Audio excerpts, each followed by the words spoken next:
que será a base da nossa mensagem nessa manhã. E diz assim a palavra de Deus, a partir do verso 6, capítulo 6 do profeta Miqueias: com que me apresentarei ao Senhor e me inclinarei ante o Deus Altíssimo? Apresentar-me-ei diante dele com holocaustos, com bezerros e um ano?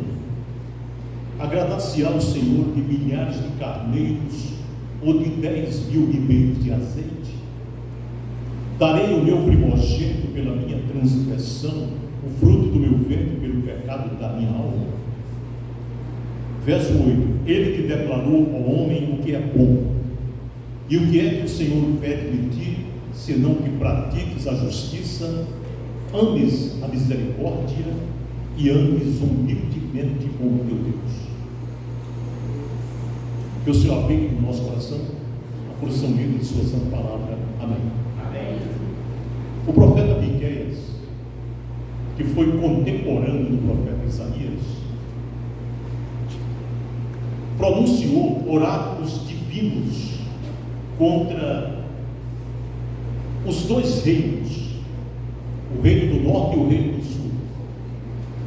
No resumo, poderia ser sobre Jerusalém, capital do reino do sul, e Samaria, capital do reino do norte. Essas capitais representavam os dois reinos. Porque eu abro um parêntese para dizer, e os irmãos vão me perguntar, mas por que dois reinos? Não sempre foi um reino? Dois reinos aqui na história, e aqui nós dizemos trágica, do povo de Deus, foi consequência do pecado. Os dois reinos aconteceram por causa do pecado.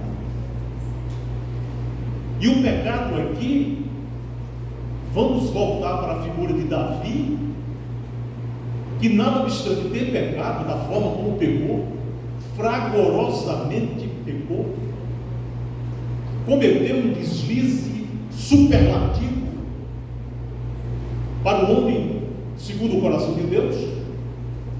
Deus perdoou, porque Deus perdoa, houve um arrependimento, e nós temos o Salmo 51 expressando o arrependimento de Davi do ato que praticaram.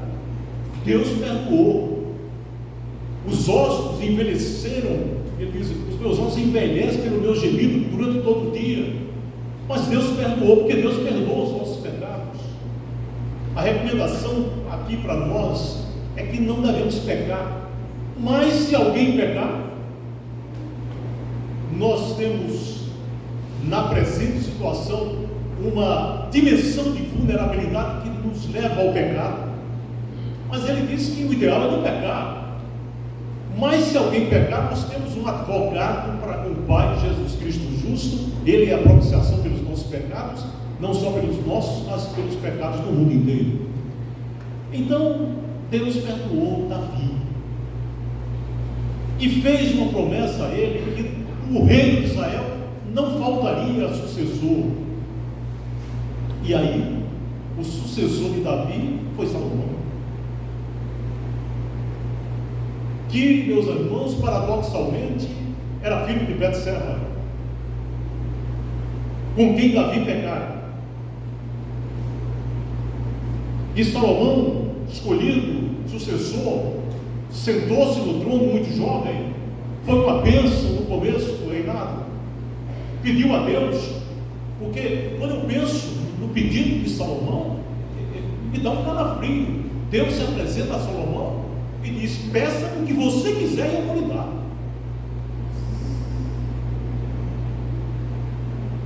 Eu fico a pensar, Bruno, que se isso acontecesse comigo, eu estaria durinho. Deus se apresentar e diz: peça o que você quiser e eu lhe darei. E aí Salomão, iluminado, diz: dá ao teu servo um coração sábio e entendido, para que possa dirigir este povo tão grande. E diz a palavra que Deus se agradou do pedido de Salomão, da escolha que ele fez. E lhe deu sabedoria como nunca o homem teve sabedoria como Salomão. E disse mais Deus: por que você não pediu a vida dos seus inimigos?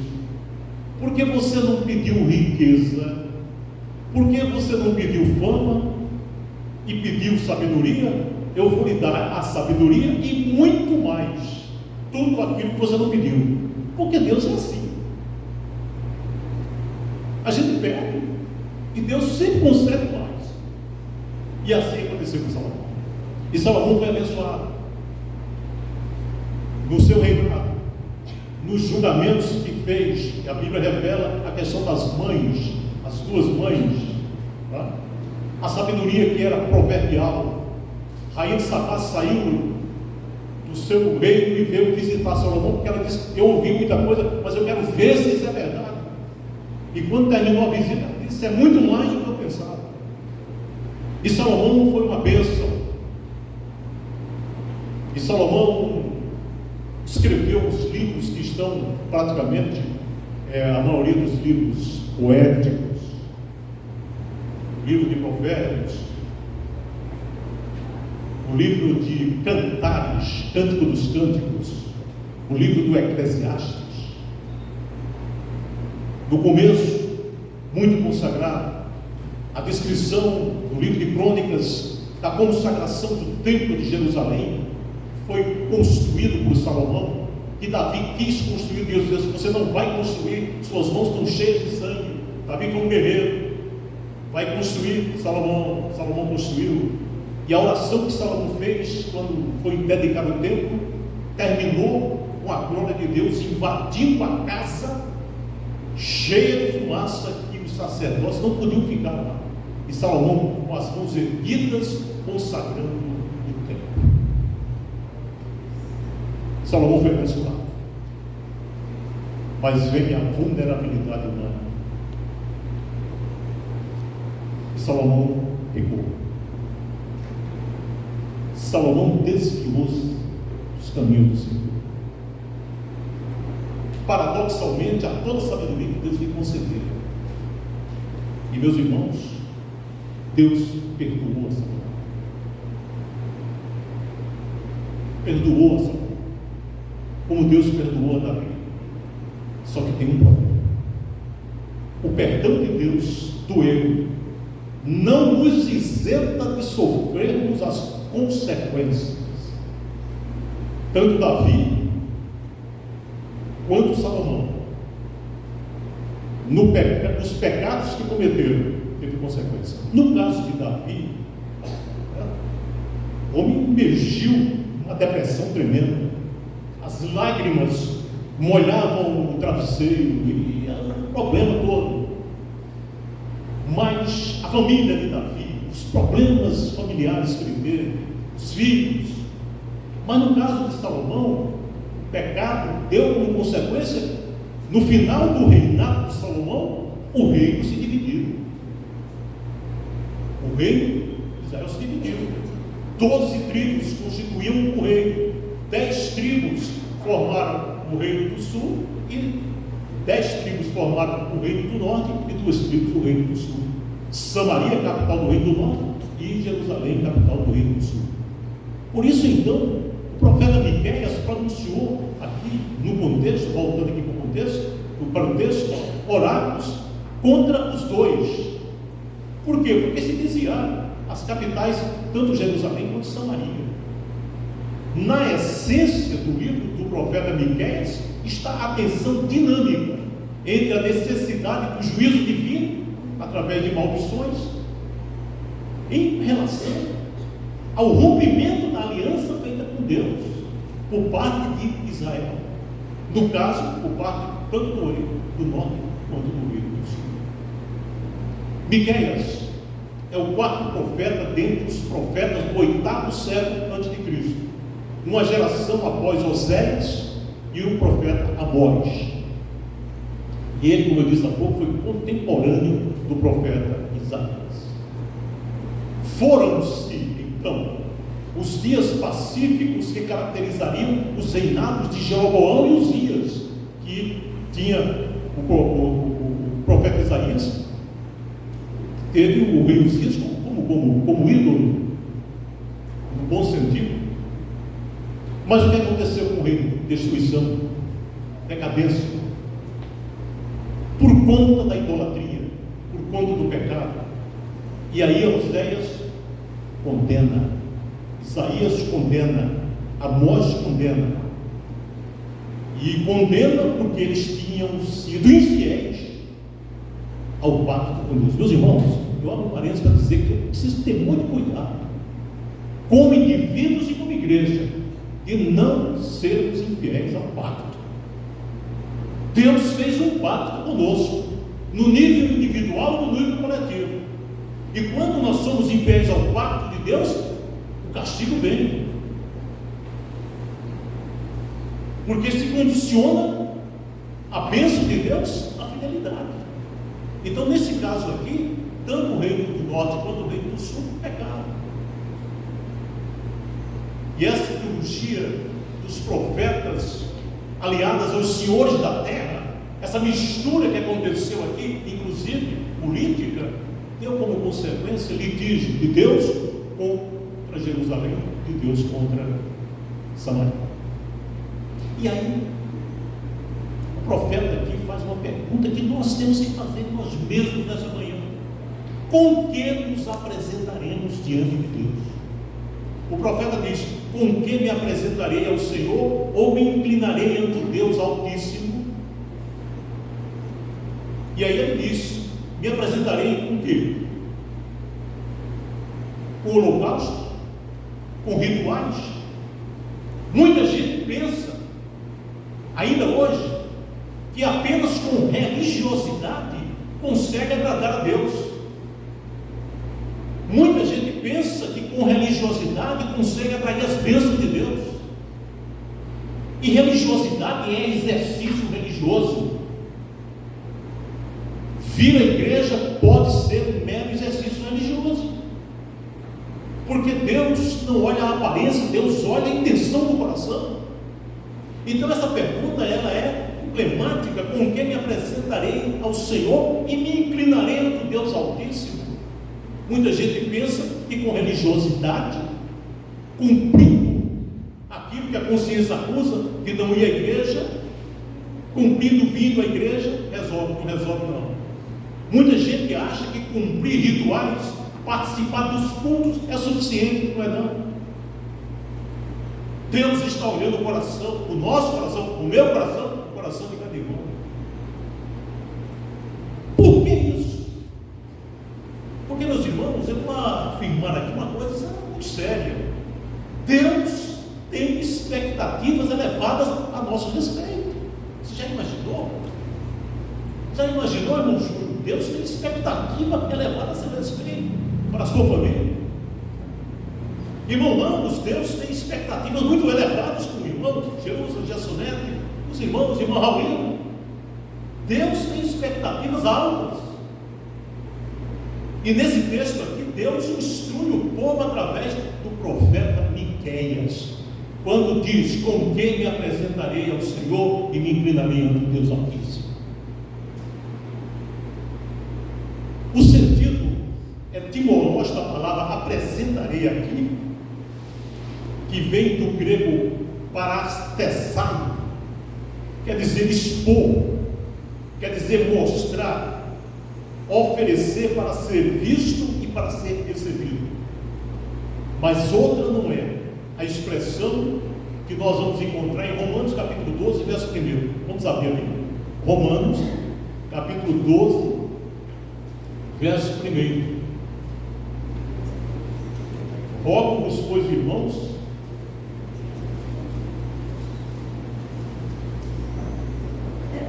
que apresenteis o quê? Olha o problema de apresentar. O profeta Miqueias diz: com quem me apresentarei ao Senhor? Aqui o apóstolo Paulo diz: rogo-vos, pois, irmãos, pelas misericórdias de Deus, que apresenteis os vossos corpos por sacrifício vivo, santo e agradável a Deus, que é o quê? O culto. E aí ele acrescenta: não vos conformeis com este século, mas transformai-vos pela renovação do vosso entendimento, para que experimenteis qual seja a boa, agradável e perfeita vontade de Deus. Eu sempre que leio esse texto, me chama a atenção quando o apóstolo Paulo diz que devemos apresentar a Deus os nossos corpos como sacrifício vivo, santo e agradável a Deus, que é o culto racional. E não vos conformeis com este mundo, com este século, mas transformai-vos. Ora, se você não se conforma com este mundo, a ideia que passa é que você vai trabalhar para transformar o mundo.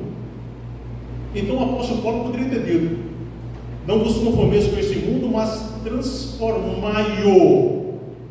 Ou seja, transformem o mundo para este culto ser uma realidade mais abençoada, por acaso. Mas ele diz: mas transformai-vos. Sabe por quê, irmãos? Porque sem transformação pessoal nós não vamos transformar absolutamente nada. Isso é verdade. Rogo-vos, pois, irmãos, pelas misericórdias de Deus, que apresenteis os vossos corpos. Aqui tem: com quem me apresentarei ao Senhor? Vamos ler 1 Pedro capítulo 2, verso 5. 1 Pedro capítulo 2, verso 5.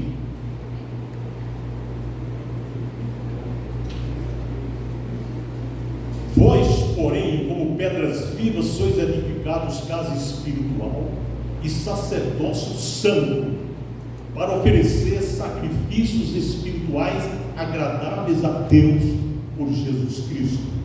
Ou seja, ele está dizendo aqui que nós, da Igreja Batista do Alecrim, como pedras vivas, somos edificados o quê? Casa espiritual. Para quê? Somos edificados casa espiritual e sacerdócio santo para oferecer, em outras palavras, entregar a Deus sacrifícios espirituais agradáveis através de Jesus Cristo. O que ele requer de nós é sacrifício espiritual. Vamos para Hebreus capítulo 13, verso 15. Hebreus 13, 15. Hebreus 13, 15.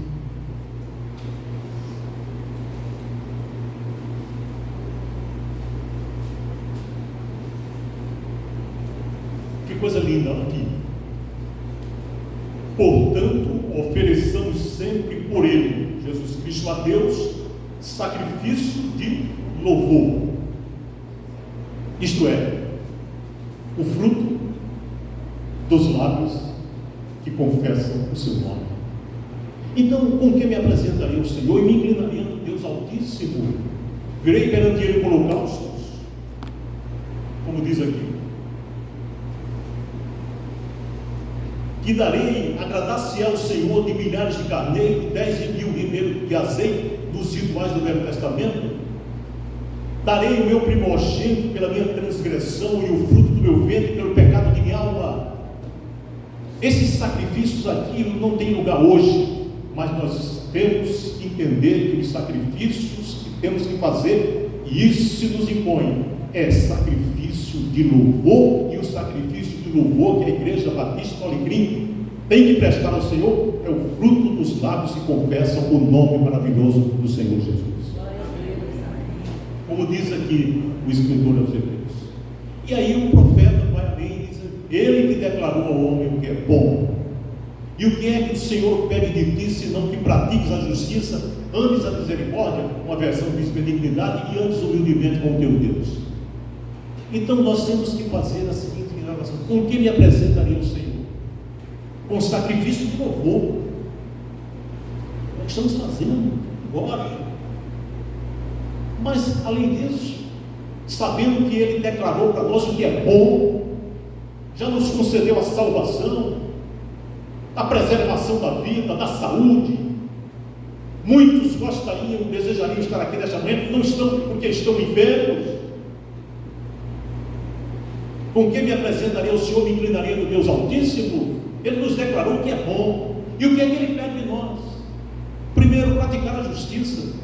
Sabe o que é praticar a justiça no Novo Testamento? Na Bíblia toda? É ser santo. Sede santos porque eu sou. Ser santo é viver em santidade. Ou seja, viver em santidade é viver na adequação da nossa vida a Deus, aos padrões de Deus.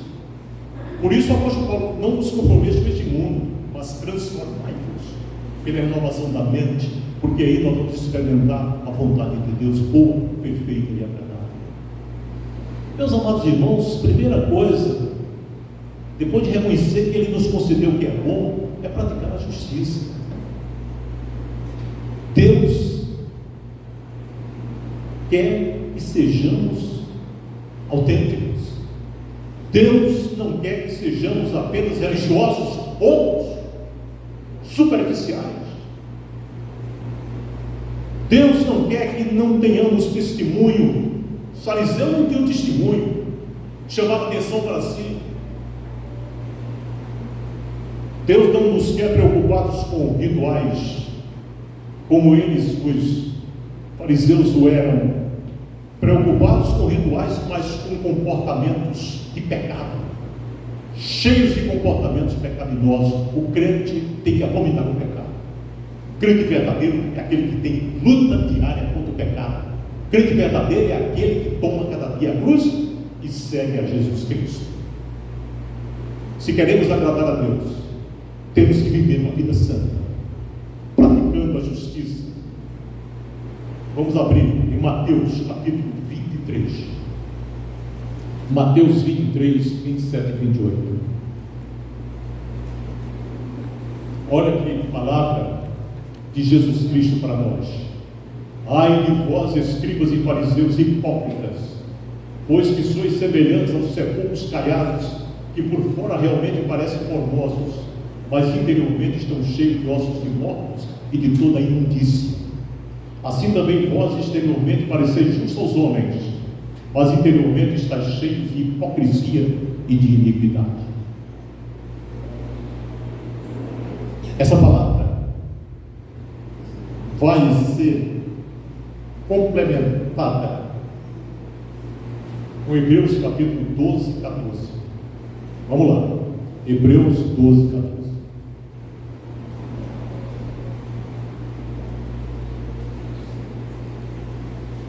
Segui a paz com todos e a sem a qual eu fico impressionado quando eu leio a palavra de Deus,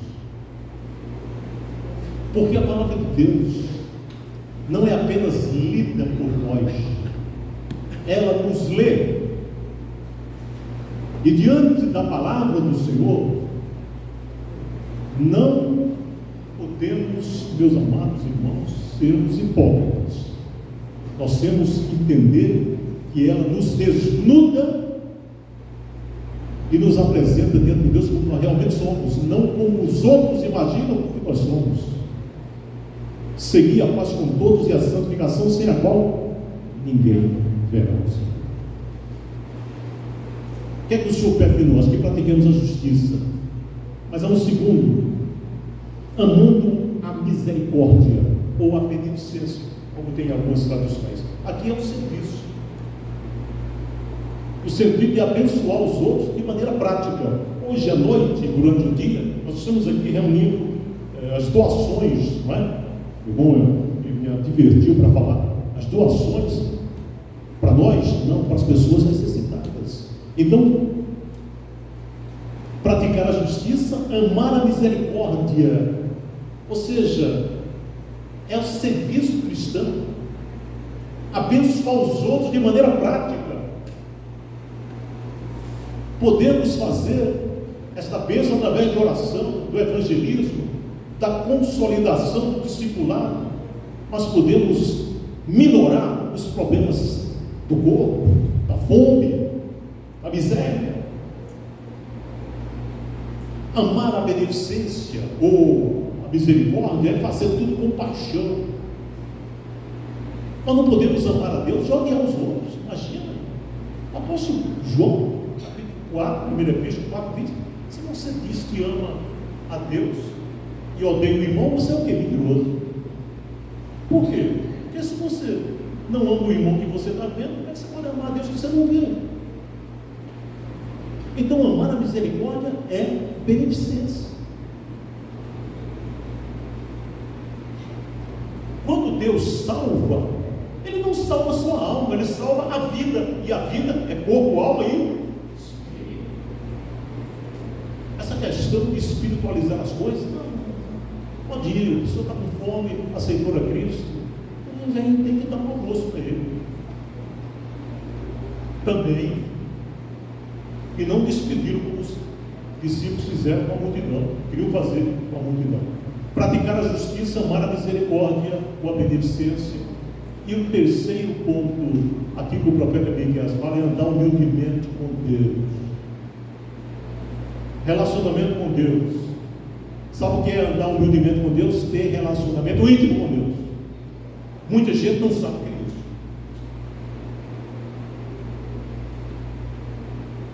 Andar diante de Deus é ter uma vida de intimidade com Deus.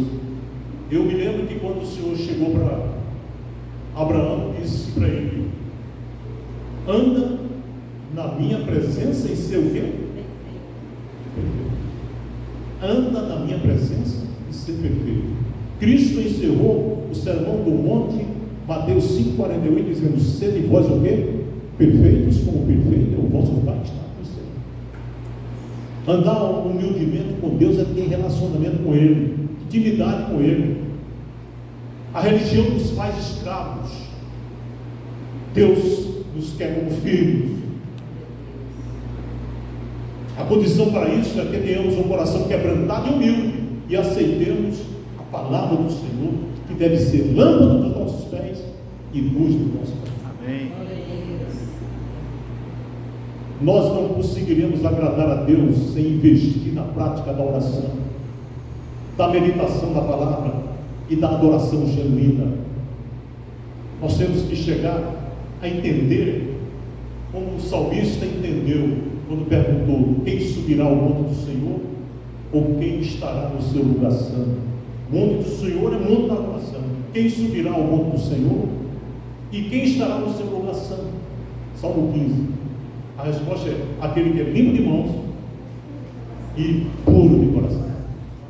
Essa é a verdadeira adoração, puro de coração.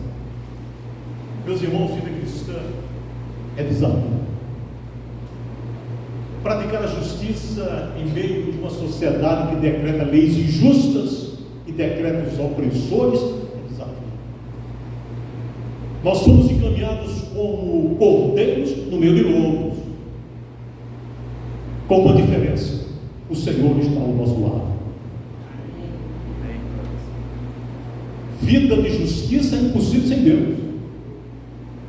Amar a misericórdia e a beneficência, embora num ambiente pesado, onde a corrupção, graça, é generalizada, as leis de Deus são esquecidas, é fazer a diferença. E nós temos que fazer a diferença porque nós somos sal da terra e luz do mundo. Andar com Deus, praticar a justiça, amar a misericórdia e andar humildemente com o Senhor, meus irmãos, é o desafio desta manhã para a Igreja Batista. O Senhor está nos desafiando a sermos religiosos, praticando exercício religioso ou vivendo a vida no Espírito. Que esses momentos que se seguirão a celebração da ceia possa nos levar a meditar acerca dessas verdades. E aí nós vamos nos indagar como que nos apresentaremos ao Senhor e nos inclinaremos ante Deus Altíssimo. Viremos perante Ele com exercício religioso. O Senhor se agradará? Não se agradará, porque Ele nos declarou que é bom. E o que Ele exige de nós? E pratiquemos a justiça. A justiça que tem que exceder dos escribas e fariseus. Pratiquemos a justiça, amemos a misericórdia e andemos humildemente com o Senhor Deus. Que Ele nos abençoe. Amém. Nós vamos nos preparar agora. Nós temos nos preparado para a celebração da ceia do Senhor.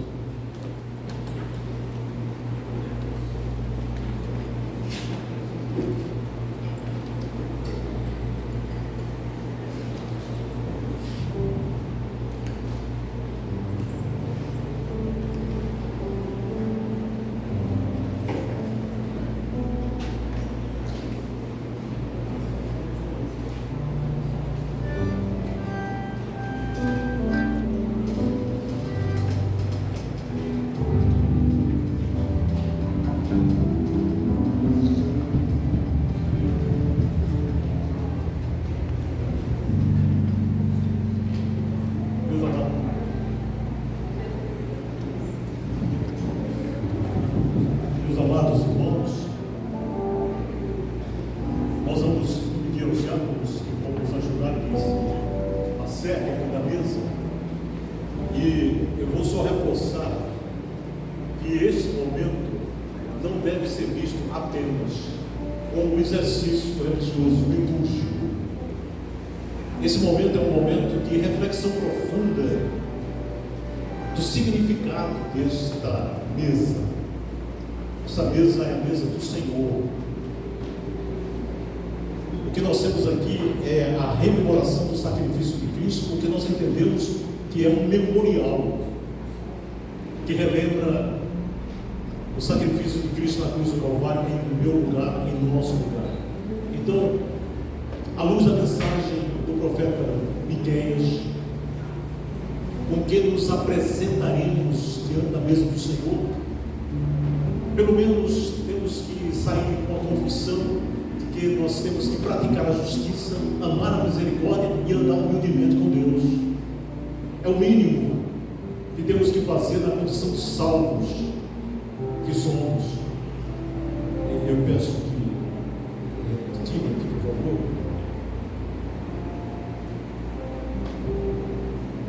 E como memorial que é, o pão continua pão e o vinho continua vinho. E eles são tirados do uso comum para o uso espiritual. Então é um memorial que implica que nós emprestemos a este momento a mais profunda solenidade, espiritualidade profunda, de reconhecer que foi na cruz do Calvário que Jesus Cristo foi ferido pelas nossas transgressões e moído pelas nossas iniquidades, e que o castigo que nos traz a paz estava sobre ele, e pelas suas pisaduras nós somos sanados. Então nós vamos fazer a distribuição dos elementos agora, e podem participar desse momento os crentes batizados biblicamente, que para a nossa teologia neotestamentária é batismo por imersão. Então, batizados biblicamente em comunhão com Deus primeiro, e em comunhão com a sua igreja ou as suas igrejas. Então a ceia é do Senhor, não é do pastor nem da igreja batista. Então todos os irmãos crentes, não sejam presidentes dessa igreja, mas que sejam crentes em comunhão com Deus e com as suas igrejas, podem participar desse momento. Então nós vamos cantar o hino 314, Preciosa Graça de Jesus, e estaremos distribuindo o pão e o vinho. Ainda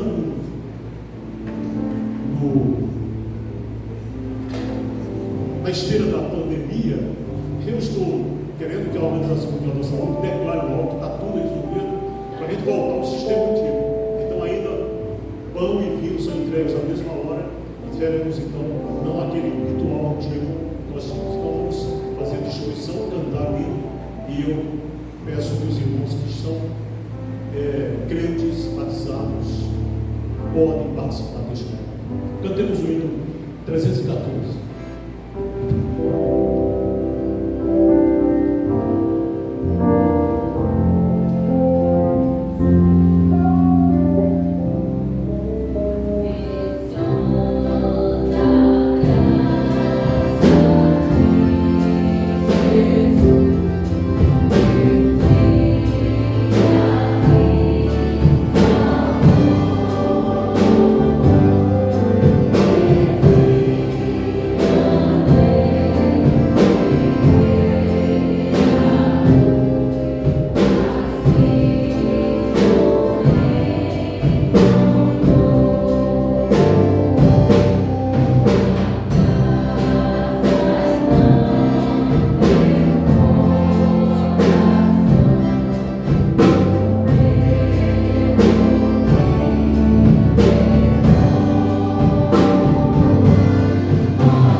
Senhor que também nos ensinou.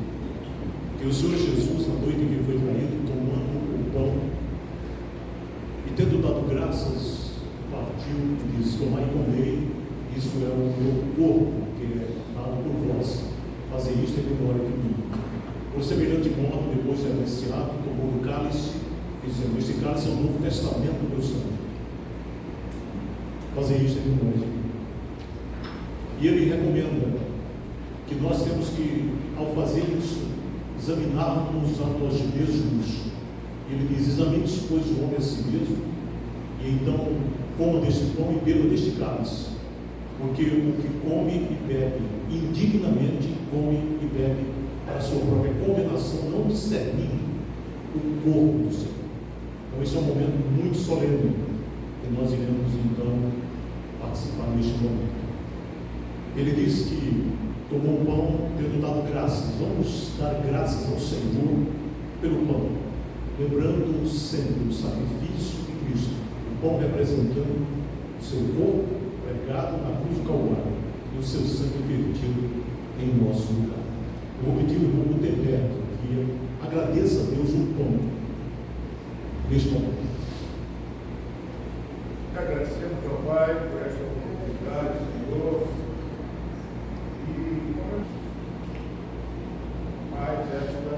e mais este cerimonial. Senhor Deus, em tuas mãos, nas nossas vidas,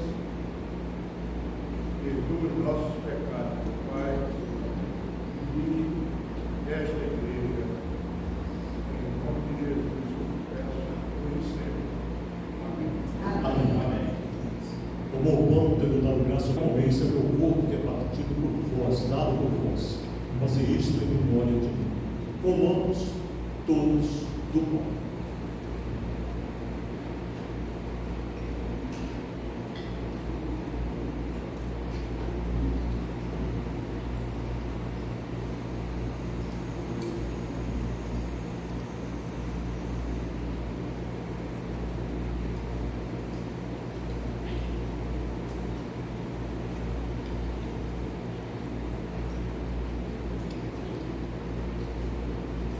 Amém. Por semelhante modo, depois de haver ceado, tomou o cálice, dizendo: este cálice é o Novo Testamento do meu sangue, que é vertido por vós. Fazer isso em memória de mim. O sangue de Jesus Cristo nos purifica de todo pecado. Vamos repetir isso? O sangue de Jesus Cristo nos purifica de todo pecado. Bebamos dele todos.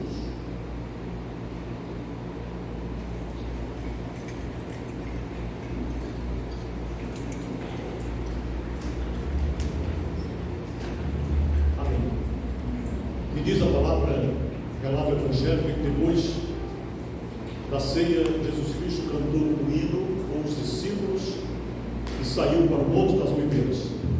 Nós vamos cantar o hino 193, Maravilhosa Graça. E sairemos depois da bênção apostólica para o Monte das Oliveiras, que é a nossa vida, a vida da nossa família. Mas saiamos conscientes de que nos acompanha a maravilhosa graça do Senhor. Amém. Cantemos todos. Thank you.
Salvador Jesus Cristo, o amor de Deus, o nosso eterno Pai, o poder, a comunhão e as doces consolações do Espírito Santo repousem sobre vós, irmãos, repousem sobre a Igreja Batista do Alecrim, e com ela permaneça, e com todos nós permaneça, desde agora e para todo sempre. Amém.